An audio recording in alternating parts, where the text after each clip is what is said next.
Hello everyone, welcome back to Lucky Loads 15, and in this video we are going to be previewing the 2000 Guineas, which is this Saturday at Newmarket, and then on the Sunday we've got the 1000 Guineas, and we'll be doing a separate video for that race. So we'll be previewing the race, going through a few of the runners and riders, also as well giving you a few stats and facts to help you try and find the winner, hopefully, of the 2000 Guineas, and we'll get stuck straight away into it. Now, if you know my previews, my favourite starting place is to always go and look at the records of favourites in these kind of races, and favourites have got quite a good record in recent years in the 2000 Guineas. They won 5 of the last 7 renewals. You can get a few outsiders that win. You might remember back in 2016 under Frankie Dettori, Galileo Gold won the 2000 Guineas, so it can be there for outsiders to do well in the race, but favourites have had a very good record, and Aidan O'Brien's had quite a good record in this race the last couple of years. You might remember he won with the favourite last year, Churchill, who was a very good horse for him last year.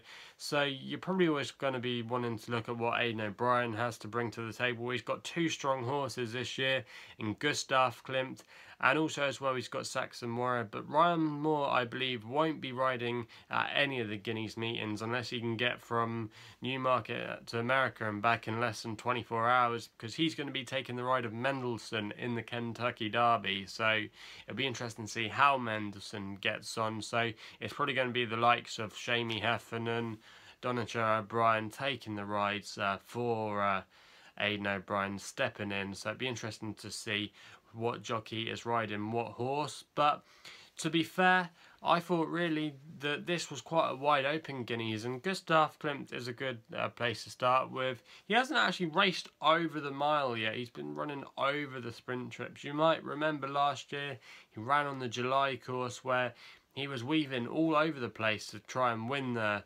race at the July meeting at Newmarket, and in the end he did just get up to win. But you might remember he was hanging left, he was hanging right, he couldn't get really a path to get through, but in the end he did just win the race, beating Nebo of Charles Hills, I think. So he has won at Newmarket before, but not on the Rowley Mile, which this race is contested on.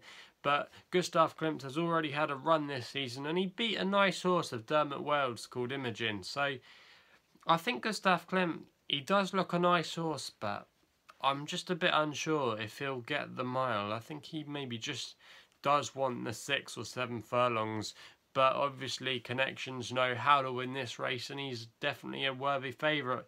The next horse on the list is definitely another Aidan O'Brien horse, and that's Saxon Warrior, who won the Race and Post Trophy last year at Doncaster, and he's got some form which ties in with Roaring Lion.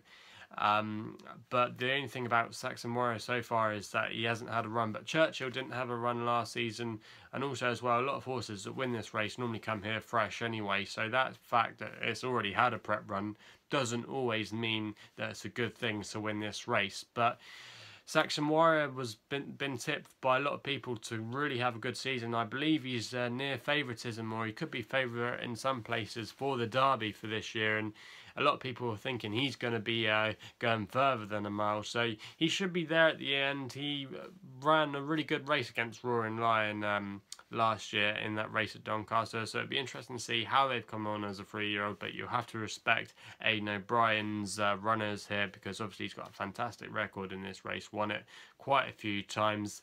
But if we have to look at the other horse that finished second in that Race and Post Trophy, Roaring Lion, well, we disappointed, didn't he, in the old Craven meeting at Newmarket a few weeks ago, where he was well beaten by a Godolphin horse called Massa, which is trained by Charlie Appleby, and Massa had some good form, but he absolutely destroyed Roaring Lion that day. And Roaring Lion had been one of my horses in my memory bank for looking at this race. I did quite strongly fancy him, but maybe off the back of that run, it's hard to know how good Roaring Lion actually ran, if he ran a shocker or he could have been forgiven. But you like to think, with obviously trained by John Gosden and showed really good form as a 2-year-old, he will have more to offer this season, and you could probably forgive him that run, and he might be the horse that comes in for a little bit each way support as we get closer to post time for the race on the day. So Roaring Lion, even though yes he did fluff, he could be there with a chance. Massa, who knows, if he turns up again like he did a couple of weeks ago at the Craven meeting, he should be right there in the mix. But I think maybe the value's gone from him now. He's around about 9-2 shot in quite a lot of places. So Massa, maybe the value's gone from him now, but he's definitely going to be there in the mix, I believe. But Godolphin haven't won this race for a few years now. 2013 was the last time they won this race with Dawn Approach. So it'll be interesting to see how their team assembles this year. Another horse as well that they've got in their firing line is Mark Johnston's Arcalam. Now this one has done really well so far. It's already won at the Rolling Mile, and connections are really hopeful that he'll do well. Mark Johnston has won this race, but he hasn't won it since 1994, so you've got to turn the clock back to see his last victory in the race. But Larkham, he could be maybe the one for the each way support also as well. Sir Michael Stout's got Expert Eye. Be interesting to see how he goes. He's been tipped up to be a really good horse, and he ran okay on his reappearance in the Greenham Stakes at Newbury, being beat by James Garfield, whom he'll meet again here. And also as well, there's a few other horses in this race that it will be tying up with that Newbury form. So I believe Raiders is also going to be in the race as well of David Simcock. So there'll be a few horses there reopposing. Also as well, another stat that I should have mentioned is John Gosden has never won this race, and that may be another thing going against Roaring Lion. I did like his other horse, so that would have been entered, which was Without Parole, but unfortunately that horse has been withdrawn. So Frankie Dettori is now taking the ride on James Garfield, so be interesting to see how he gets on there. If you had to give me my selection for the race, I've got a feeling Expert Eye could be the one to be with. I just think he'll come on for that Greenham run, and he was really impressive at Goodwood last season, and a lot of that form at Goodwood has really come out well.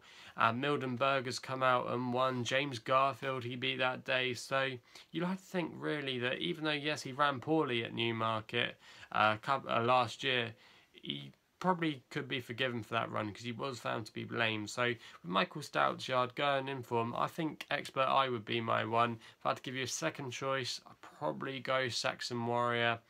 And if you had to give me a third, might go Raid each way, you know. He ran a good race in the Greenham, finishing fourth, and he wasn't that far beaten. And at the prices, he's probably around about 20-1 shot. He could be a good each way value. So they're my top 3 selections for the Guineas. Let us know your thoughts on this year's 2000 Guineas in the comments box below. Also as well, please subscribe to the video if you haven't done so already. You can also follow me on Twitter at LuckyLoaders15. That's all I've got to say. Please gamble responsibly, and we'll be seeing you soon.